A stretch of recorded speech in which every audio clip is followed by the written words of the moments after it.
most bosses possess. This basically is Speaks to- addressing what I was actually going to say, because I mean, I know that a couple of organizations already have employee assistant programs. What about leadership assistant They program? actually also do, because I mean, I'm aware of a couple of industries that ensure that all the leaders they go through like some type of trainings, and then there's like an anonymous email that goes around asking employees to actually speak Rate their bosses. Yes, I mean, like, and then I would actually employ a lot of organizations to start doing it more. Don't wait for them to drag you before you actually ensure that your employees are doing well. Absolutely. Norma, quickly your comment and let's also, go ahead.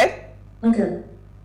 Now, I want to say quickly, if you start a business, right, and you know for sure that you're not a good person, you don't have to be the one in charge of people. You can be a product guy, you can be the idea person, but don't go on. Some founders don't have businesses running kiosks, running people's lives. Absolutely. So outsource your weaknesses. So you're not a good person, you're patient, and you're still going through that process. Absolutely. Get an HR person, someone who has a people skill, and let them manage that. Right? Absolutely. And also, organizations should think about how they assign people managers, because it's not about how long you stay in the company. Because what I've seen is a lot of Nigerian companies, because you stay 5 years, now become a manager. That's wrong. Oh wow. So let's reevaluate how we assign leadership and management. Absolutely. Thank you so much. Goodness, we ran out of time. Quickly. Okay, so quickly. Good evening, my dear beautiful sisters of What Are You Saying? Let me seize this opportunity to thank the President and Commander-in-Chief. Go ahead, But that's Buhari. Now, people can travel well in Lagos. Okay, this has to do. I think we've run out of time. Thank you so much. Goodness. Thank you, Norma. Thank you, Alera. I think we had a fantastic conversation. Now, before we go, do ensure you follow us on Instagrams at PlusTvAfrica. You can interact with us further, drop a comment, and more importantly, follow all our engagements and interactions online. Right? If you missed today's quote, here it is again. A very interesting quote. With power comes abuse of power, and where there are bosses, there are crazy bosses. Is nothing new. So you have to just find a way to deal with them, or you walk away. We'll see you guys live tomorrow at 8 p.m. as we bring another great conversation to your screen. Enjoy.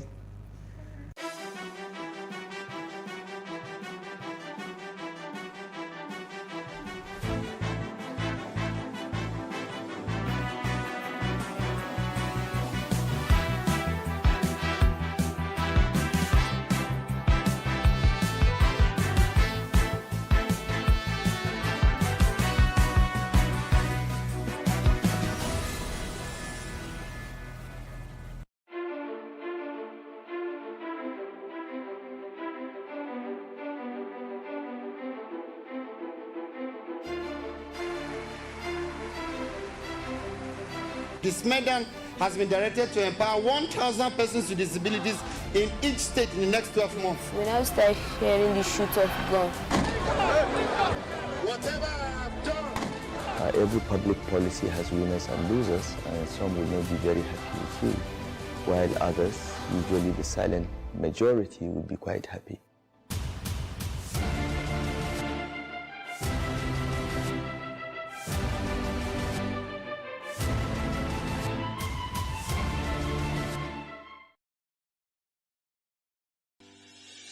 Increase the reach of your events or business services.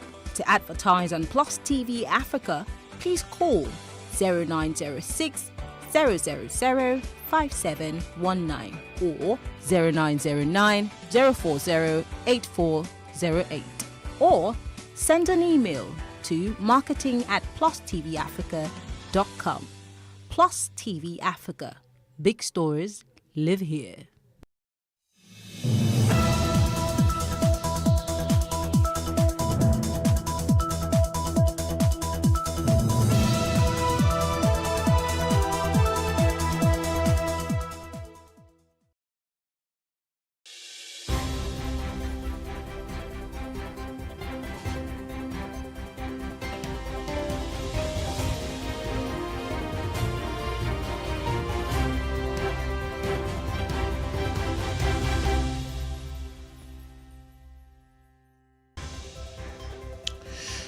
Condemnation has continued to trail the bombing of a country home.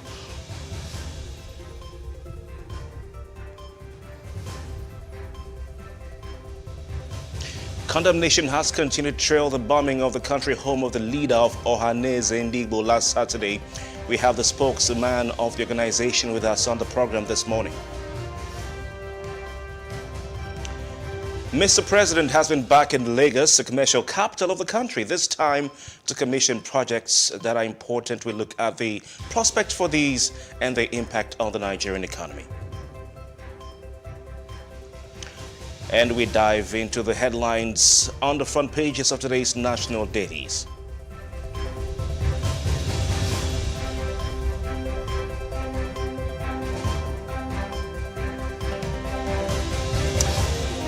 A very good morning to you. Welcome to another episode of Media. What we do is we get into that space and bring you some of these stories and some of the comments, as well as provide analysis of this very interesting happenings in a country and around the world. But let's start with one interesting one. Of course, COVID-19 has been around with us in this country at least since the year 2020, a year that I was really looked forward to in many regards, but unfortunately brought something that we had not expected. The Nigeria's federal government has scrapped the PCR test for fully vaccinated travelers, and I don't know how many people had expected this coming. In a statement, the government says fully vaccinated inbound travelers would no longer be required to take a pre-departure PCR COVID-19 test. This was released in a statement by the federal government on Monday, rather. It said, however, that they would be subjected to what is called the rapid antigen. This is coming free of charge, FOC, free of charge. And the decision, now why is this happening? What is going on? What's behind this decision that may have surprised not a few people? This decision was coming after the complaints by many travelers. They were saying that the cost placed on the PCR test was high.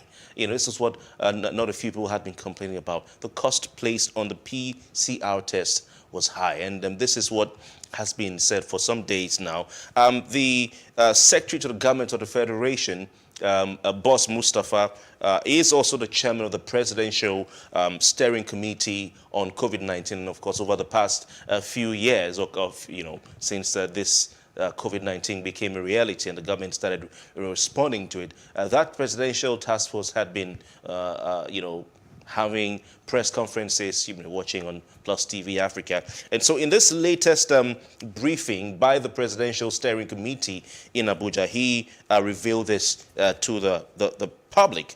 Now, he also added that passengers who are unvaccinated or partially vaccinated are mandated to take a COVID-19 PCR test 48 hours before departure, or do a day 2 or day 7 test on arrival, noting that such passengers must pay for the test. So if you're coming into Nigeria and you are not vaccinated, or you are partially vaccinated, means you may have not taken your second jab, then of course this news is not for you. You still will have to do the PCR test, or the rapid antigen test, but the PCR test 48 hours before you leave your country of departure. This is quite interesting. Not a few persons online expressing relief, expressing happiness at this, as far as COVID-19 is concerned in that country. So a welcome development as far as travelers to Nigeria, both Nigerians and foreigners, are concerned. In these times when,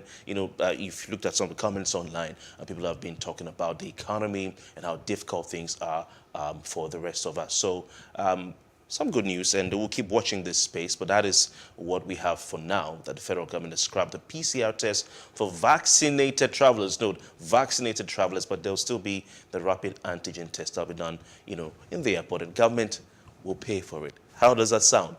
All right, let's move to the next trending story, and this is quite from a kidnapper's den, when the kidnappers fell asleep in a forest. This is something you hardly hear about, but it's a feel-good story. He's identified as Idowu Shaba, and he is reported to have escaped from the forest. He's a cocoa dealer, and he was together with an unknown lady, and they were kidnapped, according to the reports, on their way to Ose, local government area of that state, on Saturday for a church program. They were going for a church program when the hoodlums ambushed them on the road and dragged them into the bush. Now, a source who spoke to the press narrated that after these two people were abducted, there was a demand placed of 10 million naira ransom, and this demand was channeled to the victim's family before they managed to escape.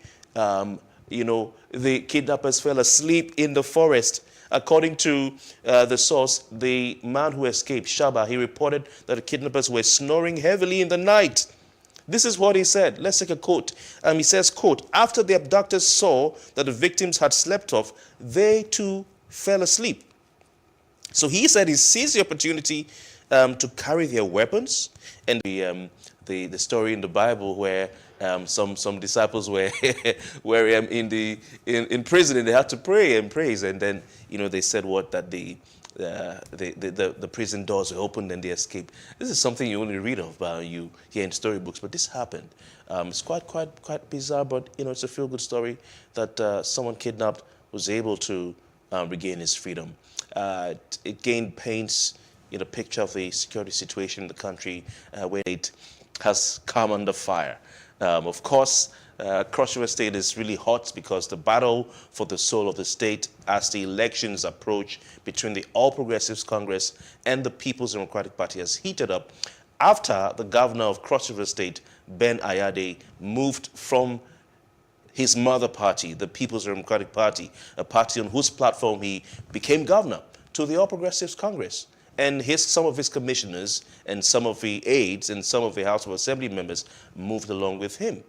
And for the first time in the history of Cross River State, we have a proper battle between two political parties. For the first time, I would say, rather, not in the history of Cross River State, but since the return to democracy in this current republic in 1999, you have a proper battle between two political parties, two major political parties, this time the All Progressives Congress and the People's Democratic Party. But one of those commissioners who moved from the PDP to the APC with the governor is Commissioner for Health and loyalist of Governor Ben Ayade, Dr. Betta Edu.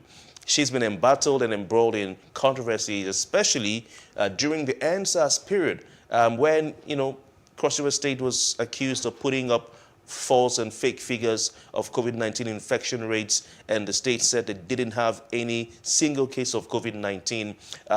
Inspectors and officials of NSCDC were said to have been prevented from gaining access and doing their job in Cross River State. She had battles with the Nigerian Medical Association and her professional colleagues in Cross River State, and was almost losing her license to practice as a medical doctor, but was able to escape from that. And Betta Edu has done well for herself. She moved from being the head of the primary healthcare agency in Cross River State to becoming commissioner of Cross River State. Now she is gunning for the position of national women leader of the All Progressives Congress. And some of her previous statements have popped up. I saw one that was shared by the current chairman of the People's Democratic Party in Cross River State, Vinash Ezekim. He is also a former commissioner in that state under Donald Duke. And this post that was shared showed Betta Edu condemning President Muhammadu Buhari, condemning the All Progressives Congress, of course coming from outside the party, being the PDP in Cross River State, and she has adversity from within her party because she's vying with other people for the position of national woman leader. So she has had to come out to defend herself, and also in that defense she's also apologized to the All Progressives Congress for supporting the NSAS protest. And she she's been confronted by her past tweets as opposition within her party is calling for a disqualification, from contesting for that position we just talked about, being the national woman leader. So she's saying that she's totally and completely loyal to to President Muhammadu Buhari. She's saying that she's totally and completely loyal to the All Progressives Congress. I'll just take a few words on what she said. She said, however, she continued, I want to reassure and appeal to my progressive comrades, who further went on to say that, her support for the NSAS protest, was informed by a past experience at the hands of Nigeria police. So she said a lot of things, she said a lot of things. But, the internet never forgets. And one will wonder why, of course, Betta Edu, Commissioner of Health and Cross River State, is calling her condemnation of police brutality and a condemnation, of attacks on protesters, peaceful protesters at the Lekki toll gate, a few badly worded tweets. But of course, Nigerians have had a field day on social media, comments pouring in from left, right, and center. Most people saying that she's just changing her mouth, in quote, because of where she is right now. But I think apart from worry about her ambition to be national woman leader of the All Progressives Congress, Betta Edu also has to worry now about whether she'll be commissioner in Cross River State beyond 2022, because her governor, her principal, Governor Benedict Ayade, will learn in the next few days, in the coming days, whether he will still be the governor of Cross River State. Interesting times in the Nigerian polity, you might want to add. Well, that's it on the trending segment right here on The Breakfast on Plus TV Africa. We have more conversations coming up. Tunde Kolawole, legal practitioner, joins us up next as we look at the headlines on the front pages of the national dailies. Stay with us.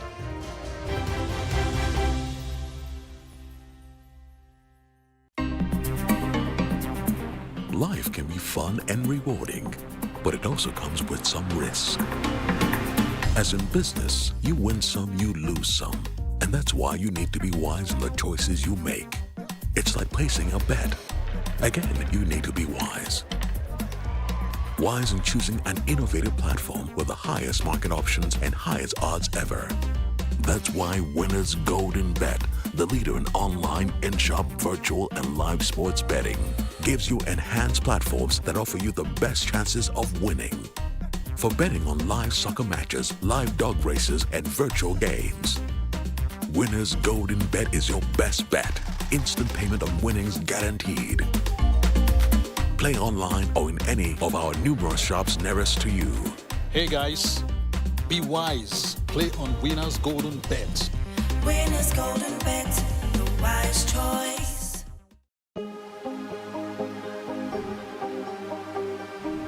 This is it for upcoming artists to blow in Nigeria.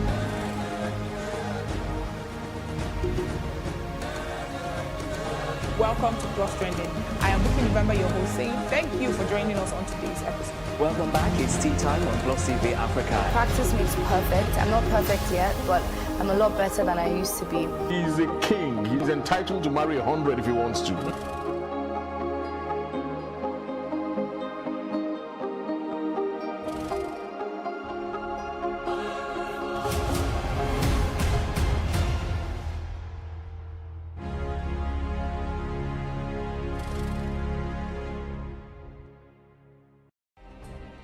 Nigeria's Niger Delta region, from where the black gold fuels Africa's largest economy, where the lines between wealth and poverty has never been thinner. Conflicts, poverty, insecurity, and environmental challenges daily confront the region. How can the Niger Delta story be changed for the better?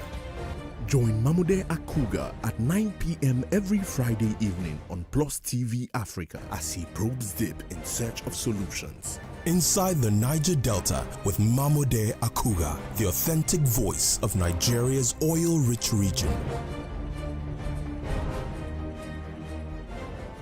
How can we have peace without justice? Plus Politics. It's not just another political conversation, it's about keeping you in the know. Relevant interviews, asking the tough questions to those that matter.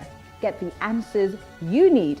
Does it mean that the people who were injured, people who were shot at, those who were involved in that stampede are not going to get justice? It is unfortunate, it is sad that we have a government of deaf and dumb. Analysis from top experts. The last election was not really an election. We feel that Obasanjo has a very special place in his heart for hating Ijaw people. I think it really boils down to two things. One, trust and accountability. Plus Politics, every weeknight at 7 p.m. on Plus TV Africa. Businesses in Africa can be very challenging. In Nigeria, it is particularly intimidating, and successful builders have learned how to navigate a hostile environment to unlock opportunities. But one major challenge businesses face is how to filter through the noise and identify where their ideal customers exist. Get insight and practical steps from industry players and captains of industries.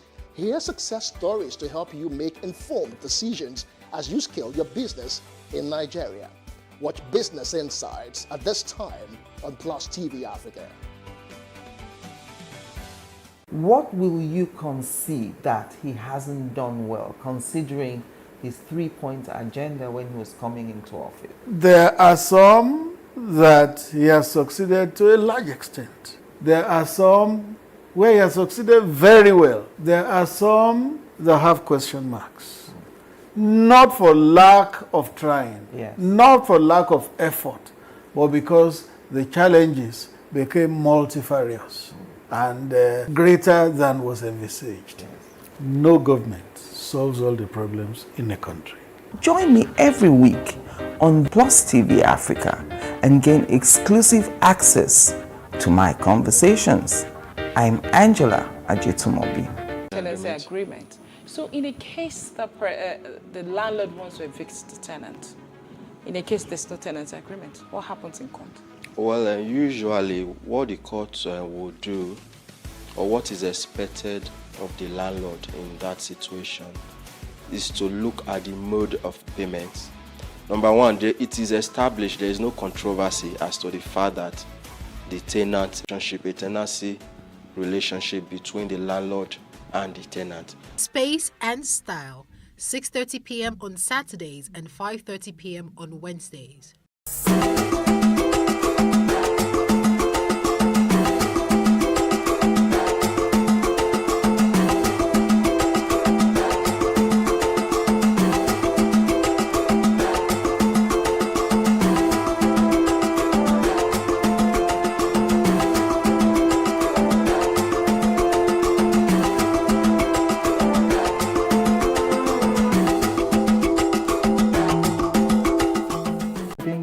Our kids, parents should stop playing God. The internet is actually using the people. But when you are looking for money to help other people, then it becomes easy. Don't rush into marriage. I always say this. You rush in, you rush out. Family is the bedrock of every society and the essence of life. On Today with John and Helen, we dig deep into family values in every sense of the word. Join us every Saturday at 9:15 a.m. on Plus TV Africa, DSTV channel 408. With you, we play a part in strengthening the values passed from generation to generation.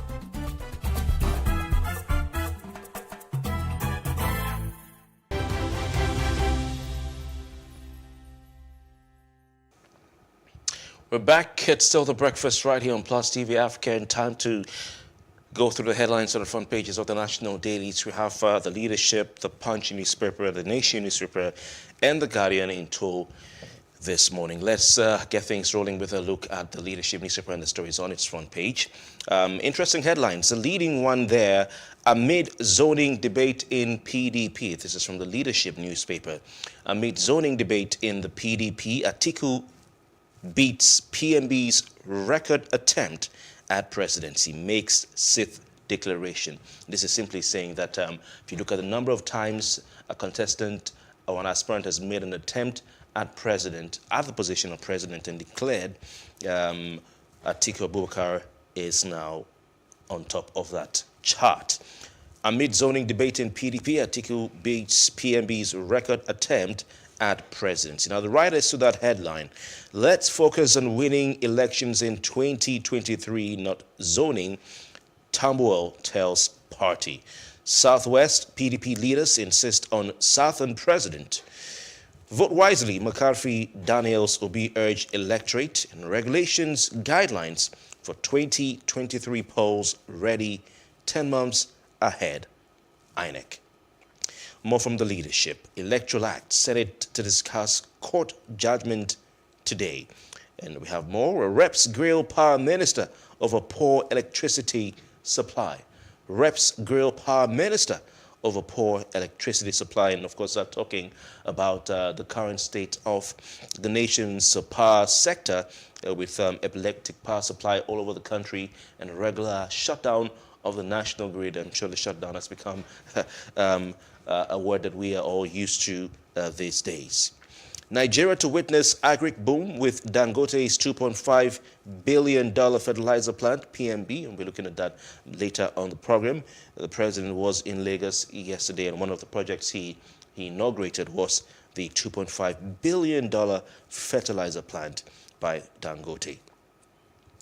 In an energy crisis, presidency hits back at PDP, alleges plot to destabilize Nigeria. Energy crisis, presidency hits back at PDP, alleges plot to destabilize Nigeria. Of course, calls on by the PDP and warnings by the People's Democratic Party that with the current state of affairs in the country, especially the fuel scarcity, the lack of aviation fuel and the high cost of aviation fuel, the high cost of diesel, and of course the epileptic power supply, the People's Democratic Party had earlier warned President Muhammadu Buhari and his administration not to be surprised if they see protests in the country on the scale of the End SARS protests. And of course the presidency has hit back at the party, saying that the PDP wants to destabilize Nigeria. Indeed, there were reports that some security agencies had placed 3 governors in Nigeria, one from the north, a very vocal governor from the Middle Belt, and another very vocal governor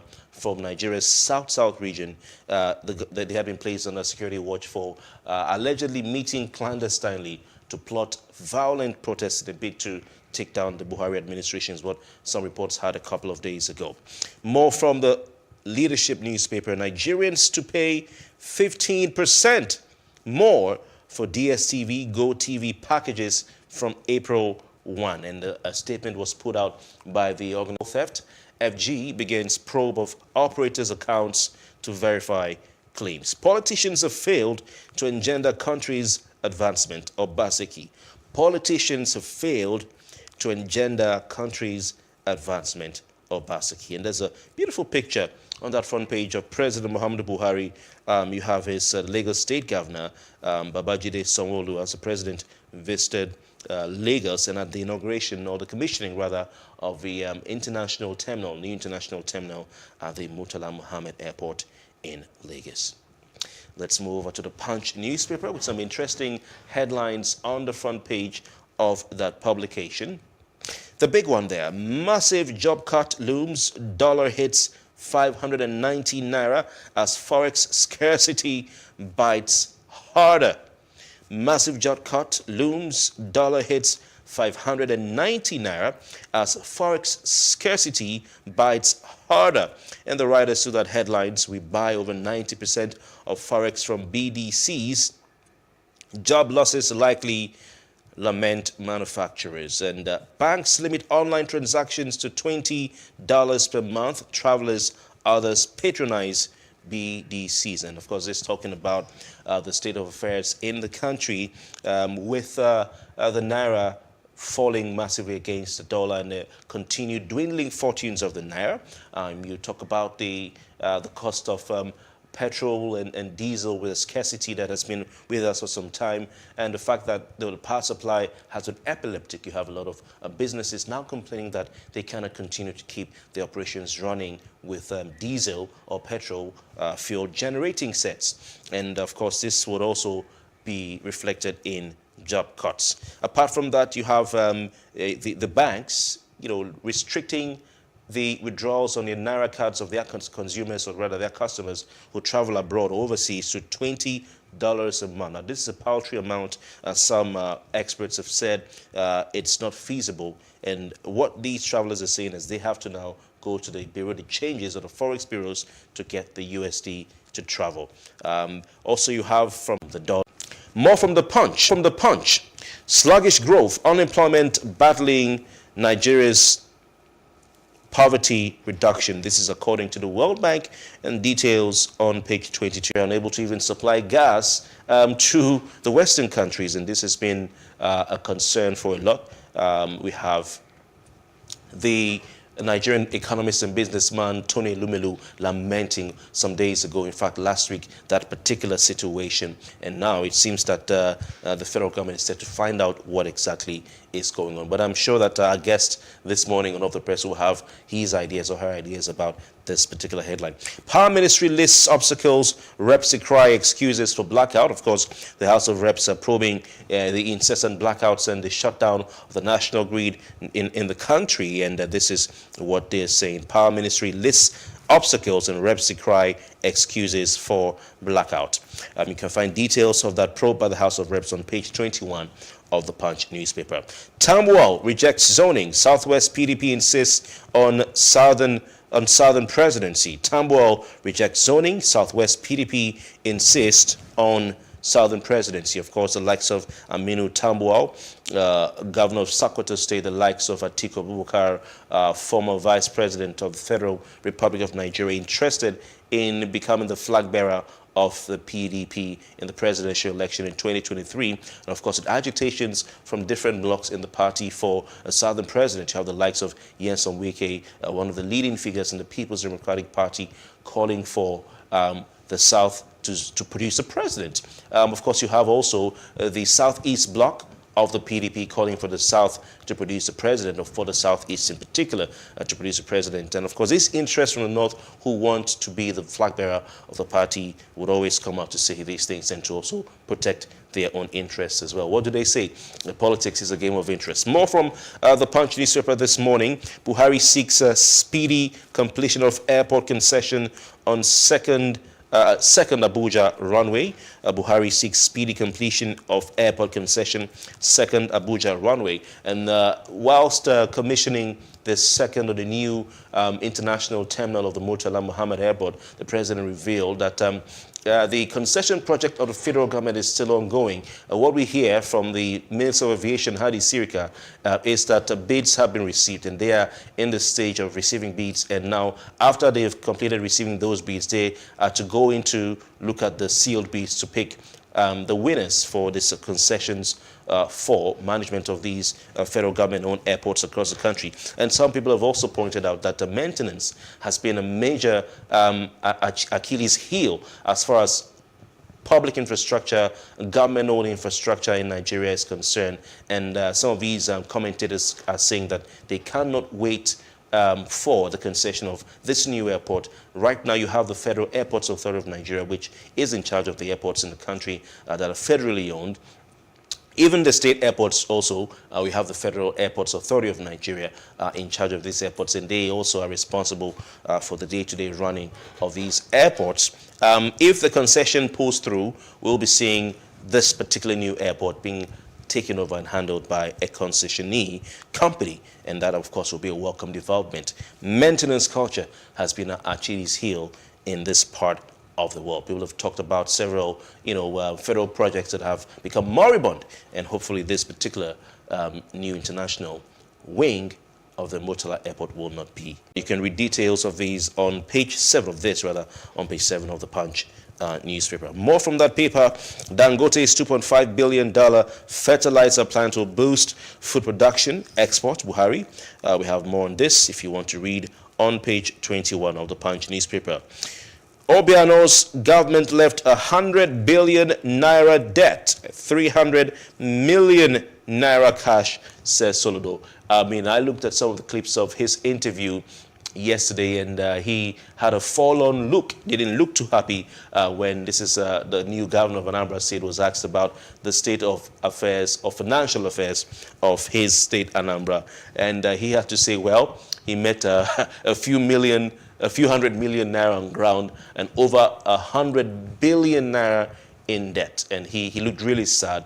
Now, a lot of people have come out to compare, to do some analysis on this, and they've been comparing what the previous governor of Anambra State, in the mold of a person of Governor Peter Obi, left in the coffers of Anambra State. Peter Obi said left about 80-something billion naira. Out of that, according to the reports, you have 7 billion naira in cash, while the rest, was not in cash. And they're asking, what did Willie Obiano do with the money? Now, supporters of Governor Willie Obiano have come out and rushed to his defense to point out that he built a new airport. As protests, hoodlums dump sacrifice at OA from the host communities. And of course, you had the deity and fetish things being seen right there. It's an attack. The governor is saying that the curfew is still in place. Really sad developments in Kaduna State. Hopefully, we see improvement in the situation. Really dangerous times for that part of the country. Mother, son arrested for abducting, raping Ekiti SS3 student for 3 years. This was also widely spread and commented on social media. Really, really sad story and really heart-wrenching story. Let's move on to the next newspaper, The Nation, with the following headlines. Inherited 100 billion naira debt, says Soludo. Treasury pathetic. That's the word he used in describing the Treasury. He was really sad in that interview. NBA warns against reckless court rulings. Senate from The Nation as parents. Fierce exclusion could lead to litigations. Yari warns President Buhari against imposition and party to rake in 1 billion naira, of course, at the bottom of that front page. Get power before sharing it, Tambuwal tells PDP. Quite interesting. And at this point, we'd like to welcome our guest, an analyst on the segment this morning. Ezekiel Inyaituk is a public affairs analyst, and we're glad to say welcome to him. Good morning, Ezekiel Inyaituk, and thank you very much for your time. Good morning. Now it is you and I. So I can Yes, indeed. Yes, indeed. Looking quite bright this morning, and I do trust that you have power supply where you are. Let's... we are local generators, so we always have power. Either the generator or the inverter. Then when NEPA comes, we're like, woo, up NEPA, but when they go, we take care of ourselves. Fantastic, fantastic. All right, let's start with stories from the front page of The Guardian. The All Progressives Congress is said by the party to be throwing its screening open to aspirants from all parts of the country. Is this a good decision, or you think the party is just trying, as the paper is saying, to avoid litigation? When people believe that things is not going to happen, things don't work that way, and that is where it shows the way you run the economy. It shows the way you run the country, because it's about a mindset, accepted any appointment in my life, never. Because to me, the day you accept an appointment, you are caged, and they say it's bad manners to talk while you are eating. So, but I believe that there are people of integrity in that party that can stand up and say, this is not okay. Everybody just looks at Mr. President, whatever the president, and it's a very, let me use that word again, silly way to run any system whatsoever. Again, build your system on a man that is exiting. Right as soon as Mr. President got the second term, APC would have started internal transition, building an alternate platform of influence, either around the people or around the system. Instead of, the president said, right now the president can say something and somebody says, excuse me, please, this is democracy. He has one vote, I have one vote. So, and that is what APC is facing today. Right down to the wire, they were like still, Mr. President, and then they are realizing that even the Senate can say, Mr. President, please. No, we're not deleting that part. That is the Senate, the National Assembly. They can tell Mr. President, please. And then the party elders are starting to tell him, you want to impose somebody on us. The governors are getting into one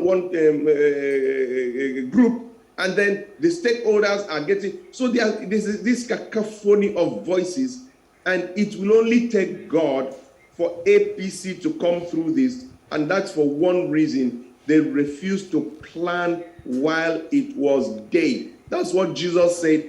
I must work the works of him that sent me while it is day. For the night comes when no man can work. And I'm afraid that the night is fast approaching for the APC. And that their convention, I don't know how it's going to be. But I just want to pray that for the sake of the good people within the party, that it will not be as terrible as I envisage. Indeed, you asked a very important question, Ezekiel, and I took how do you plan a convention in 7 days? So let's see how that goes. But talking about the People's Democratic Party, we have, we'll look at what is on the front page of The Guardian and then move to The Nation so that we can take both of them and then you comment on it. Aminu Tambuwal, Governor of Sokoto State and a leading figure in the party, in the PDP Governors Forum, is saying that get power before sharing it. That's what he's telling his party. Get power first, then you think about how to share it. Now, if we move to The Nation newspaper, the big story there, PDP quakes over zoning. That's a Nation newspaper. PDP quakes over zoning, and it has these riders. Let's focus on getting power, says Tambuwal, and party Southwest leaders insist on power shift. So what are your thoughts on what's playing out in the People's Democratic Party with the zoning talk and the likes of Atiku? You see, the Alhaji Kwankwaso to leave the PDP and take an alternate platform. That guy is not a neophyte. There is a grand plan for the third force.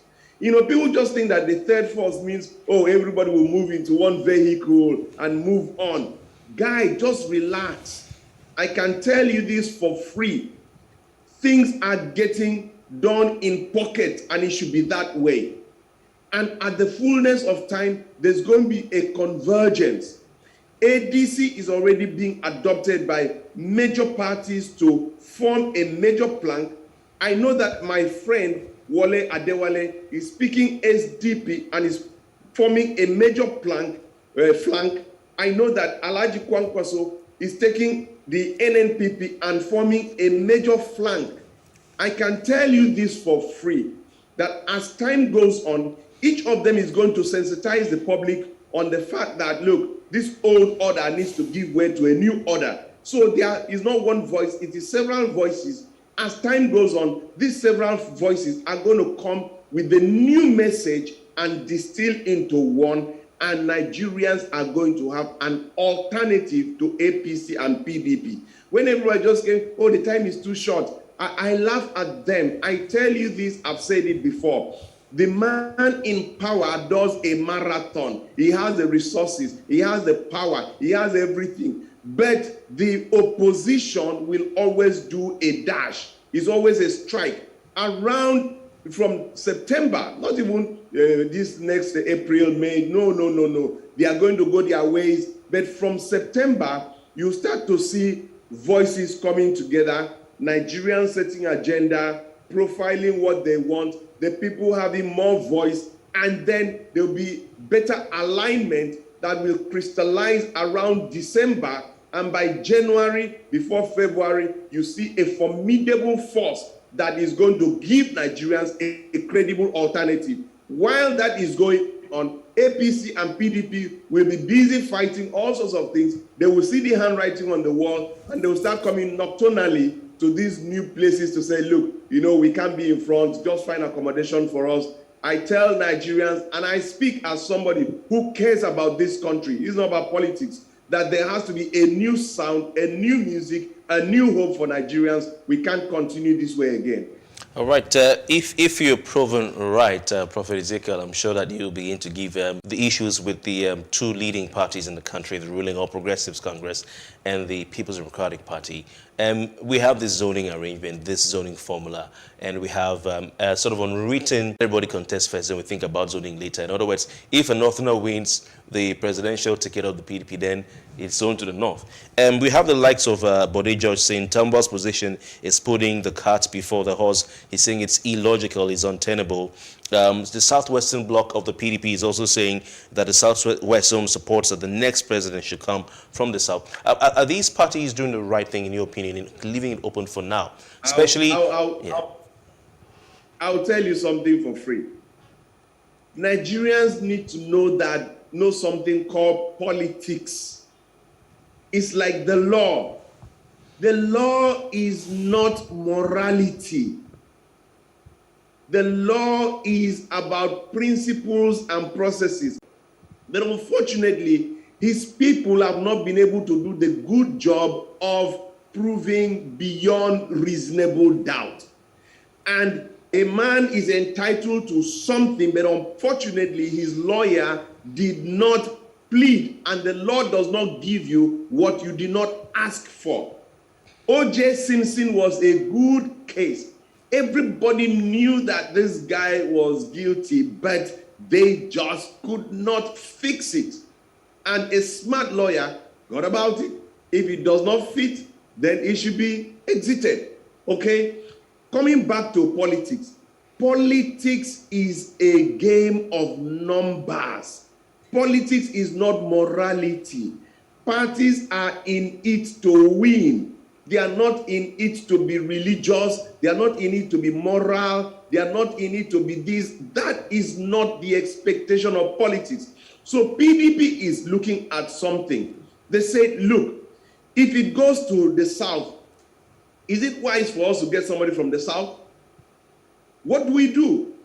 How can, if we get another northern president, how can we pacify the south? Okay, they start to engage, they start to debate, they start to talk. And it's a game of numbers.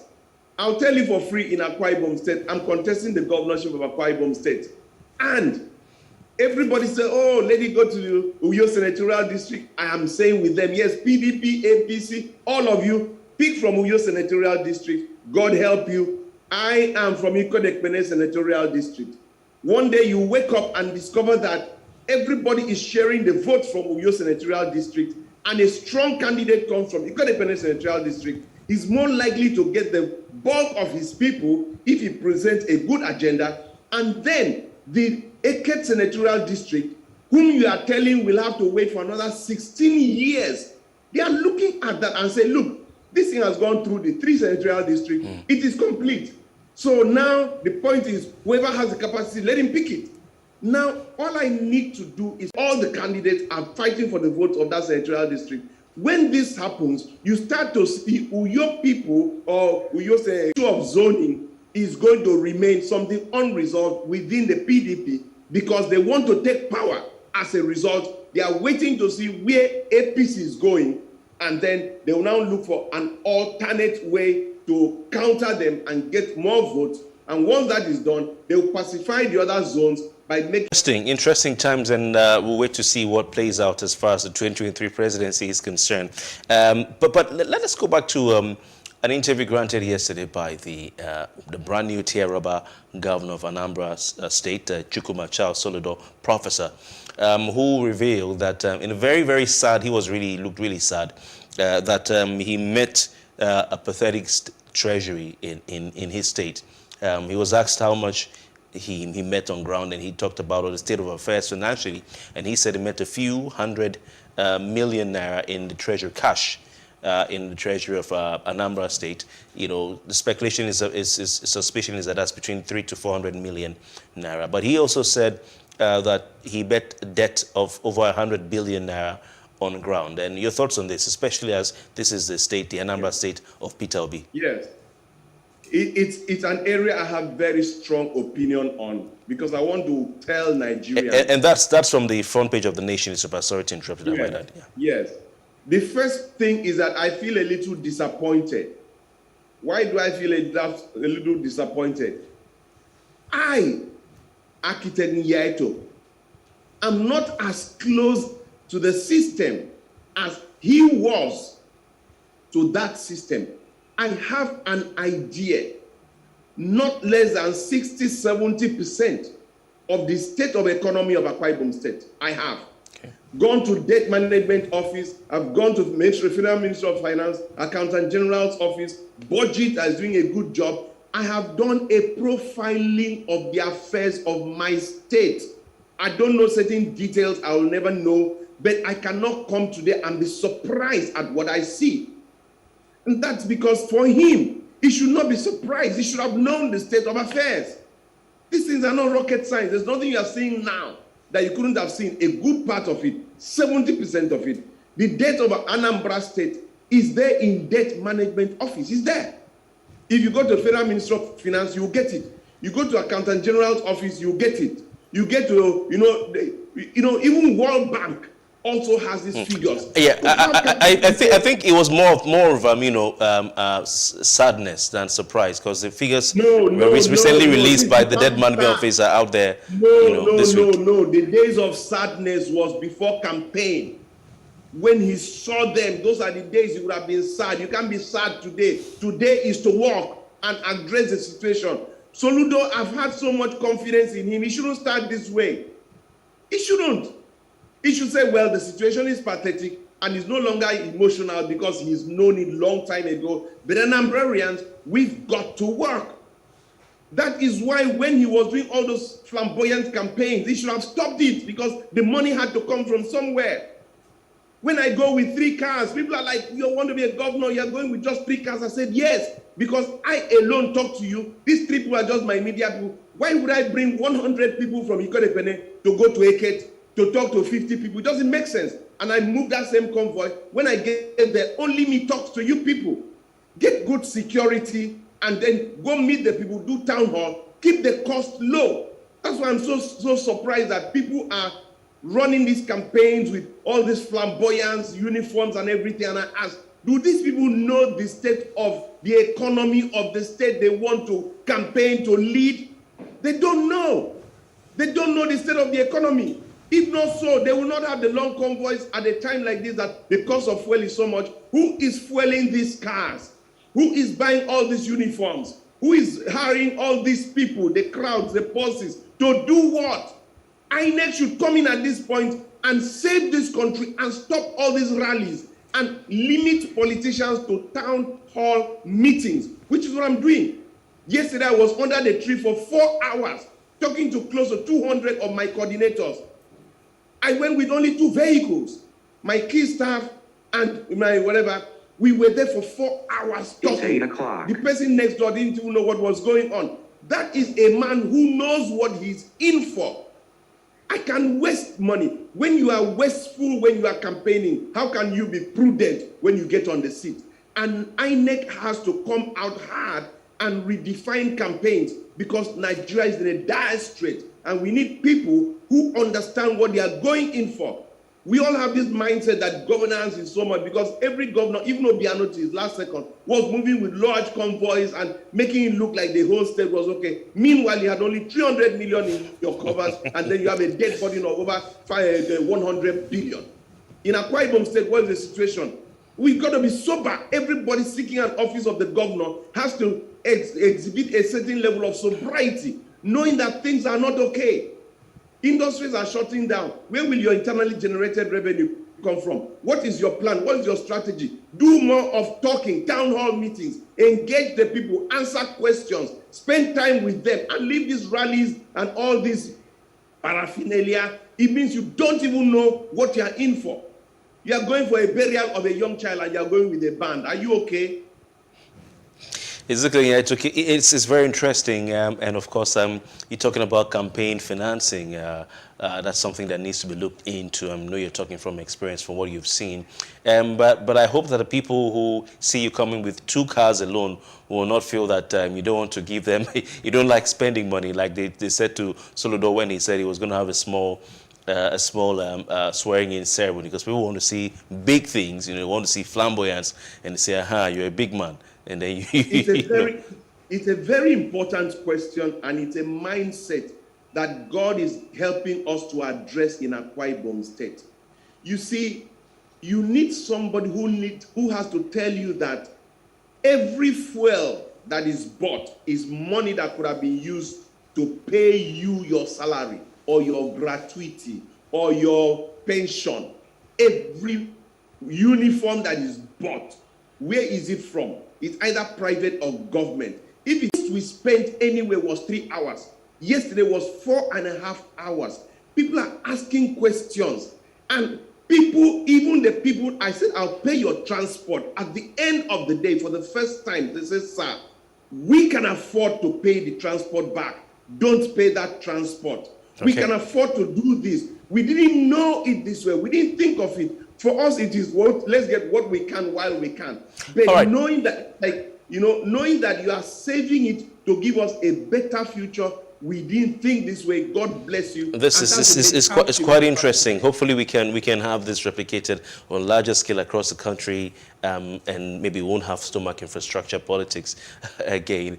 But I want to thank you very much for your time, for joining us this morning, and for delivering, as always, Ezekiel Inyaituk. We call him Prophet Ezekiel. Thank you very much for your time. Thank you, sir. That's what Reverend calls me. Wow, fantastic. All right, we'll be back to look at very important issues. We have two guests on standby for two topics, but let's look at what happened today in history, after which we dive into our first major conversation. You're still watching The Breakfast on Plus TV Africa.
How can we have peace without justice?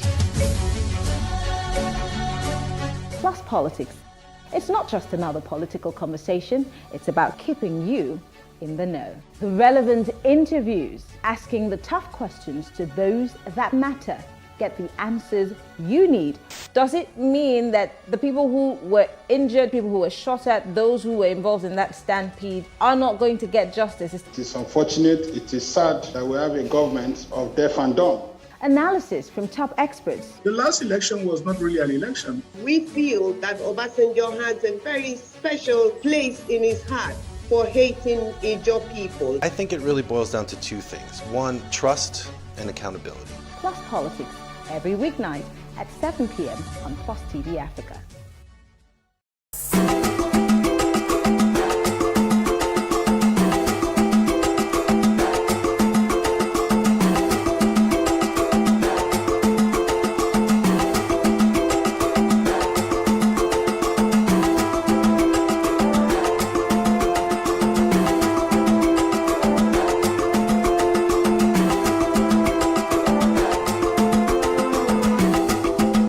Indeed, but worldwide. Professor George Obioso at Awo Omama in Oru East local government area of Imo State using what was described as improvised explosive devices, IEDs, and petrol bombs. Now, eyewitnesses were reported as seeing the attackers drive into the compound of the President General at about 6:15 a.m., shooting indiscriminately for over 15 minutes before setting the house ablaze. Properties worth and valuables worth millions of naira were destroyed in the attack, and Mr. Obiozo's brothers' houses were also set ablaze. The attack had the trademark of the indigenous people of Biafra, leading to speculation that the outlawed group agitating for the creation of an independent state of Biafra from the southeastern part of Nigeria, and some parts of the south may have been behind it. The indigenous people of Biafra had on Monday, however, exonerated itself from the attack. In a statement signed by Ima Powerful, its spokesperson, the group described the attack on Obiozo's house as a barbaric, shameful, and disgraceful act. The condemnation of the attack on the country home of the President General of the Apex Igbo Sociocultural Organization has also come from leading voices in Nigeria, with President Buhari among them. In a statement, he described the attack as deeply distressing. I'm glad to say we have joining us to throw some light on this and, answer questions regarding this unfortunate incident. The National Publicity Secretary of Ohaneze Ndigbo worldwide. Joining us from Enugu is Dr. Chiedozie Alex Obonia. And Dr. Alex Obonia, thanks for joining us and good morning to you.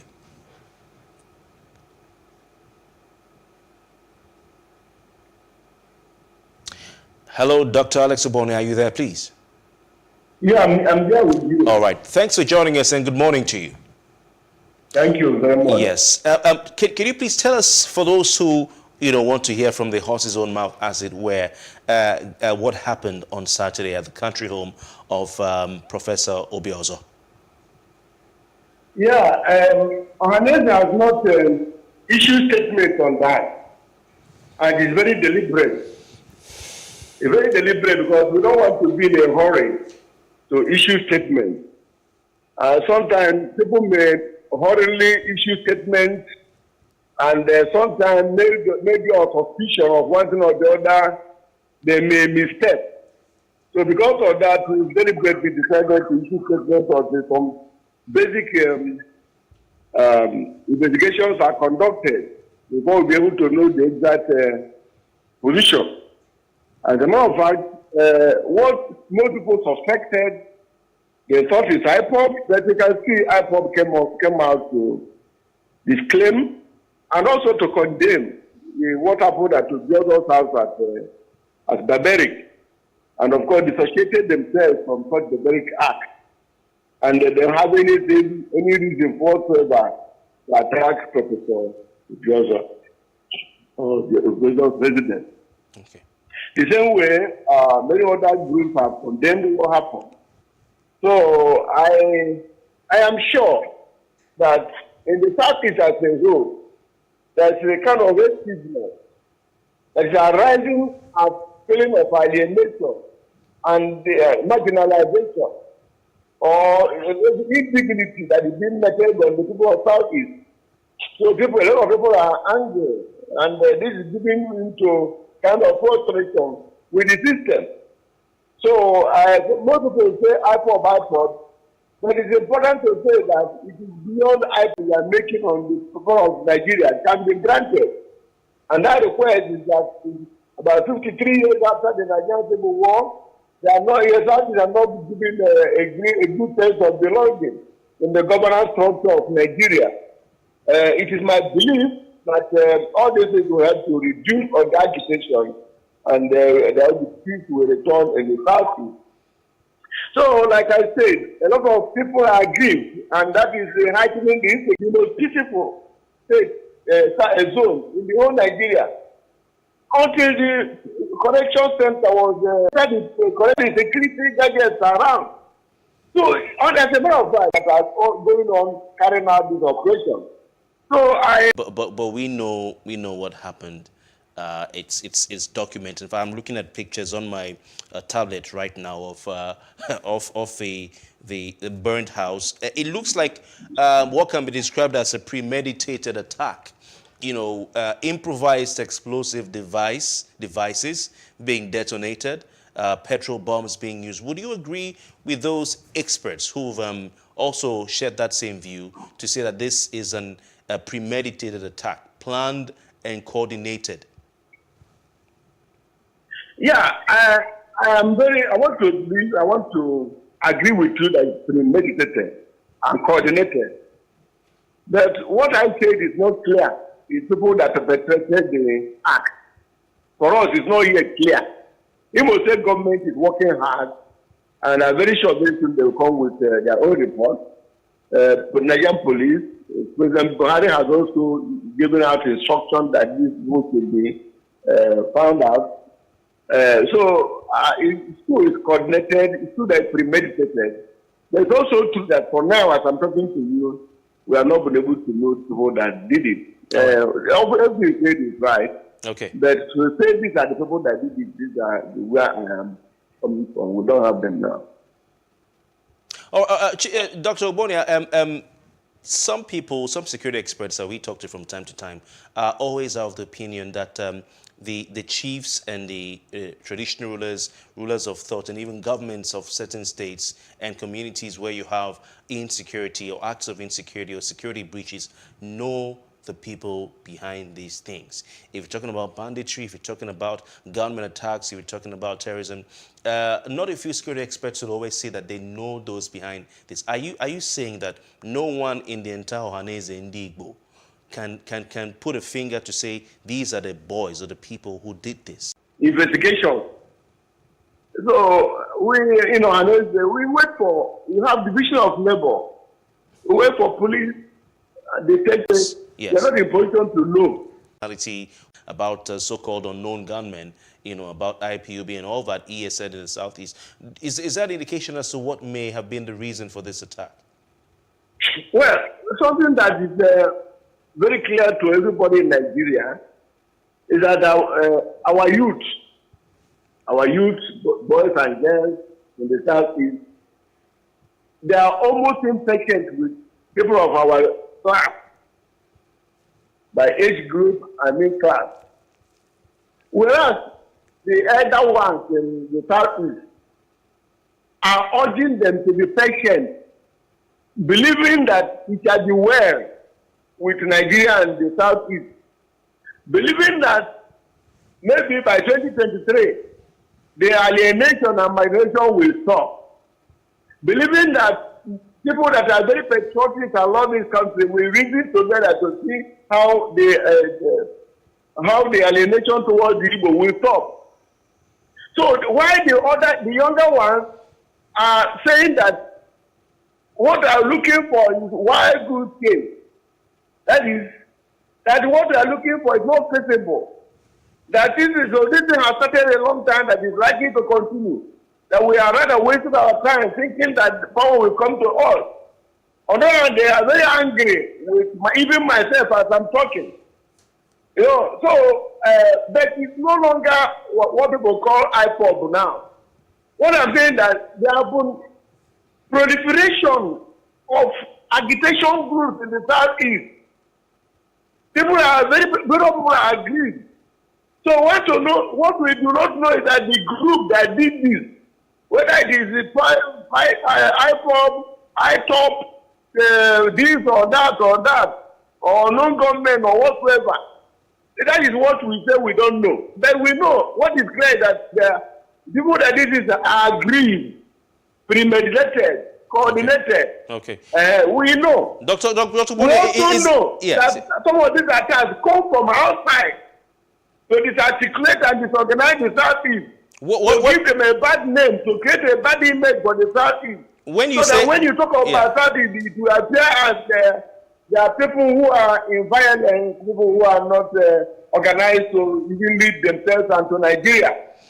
So this is a possibility. Yeah, Dr. Obiozo, when you say, Dr. Bonia, sorry, when you say it could have also groups from outside the southeast coming to launch their own to attack, of leading figures in the south, who are these groups you're referring to? No. Like I said, none have been established. I said it is possible, it's internal, it is possible, it's external. So are you just speculating or are you conjecturing here? Is this in the realm of speculation? No, try to understand. I said that many possibilities, including external. External is a possibility. I told you that what happened in Correctional Center in Imo was devoid of internal, but we cannot say it now. And then you want to avoid it to do is to say that this is the people that did it. So we're taking other parts of the country. That is why men of good ways to come together and think about how the marginalization and the alienation of the Igbo of the Southeast should stop. All right, Doc. Leaders, the intelligentsia of Ndigbo, you have the political leaders and religious leaders of massaging this situation till it became like this. Some have pointed out that, you know, the genesis of this situation was when someone came up and started shouting and talking and inciting people, you know, and that all of you did nothing.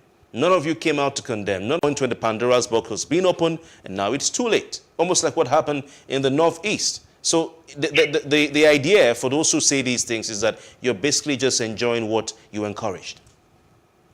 Now, except one wants to be unfair to the leaders. About 5 years ago, I was the president of Ndigbo in the Enugu State chapter, and Kifun Nyawodo was the president general. At a point, the house of Nyawodo was bombed. At a point, a gun of threat was issued on Nyawodo. Why was that? Because Nyawodo, okay, now, at a point, they wanted to stop election in Anambra State, the Obiano's election. We have been urging them to stop. We are urging our youth to stop what they are doing. We have been urging them.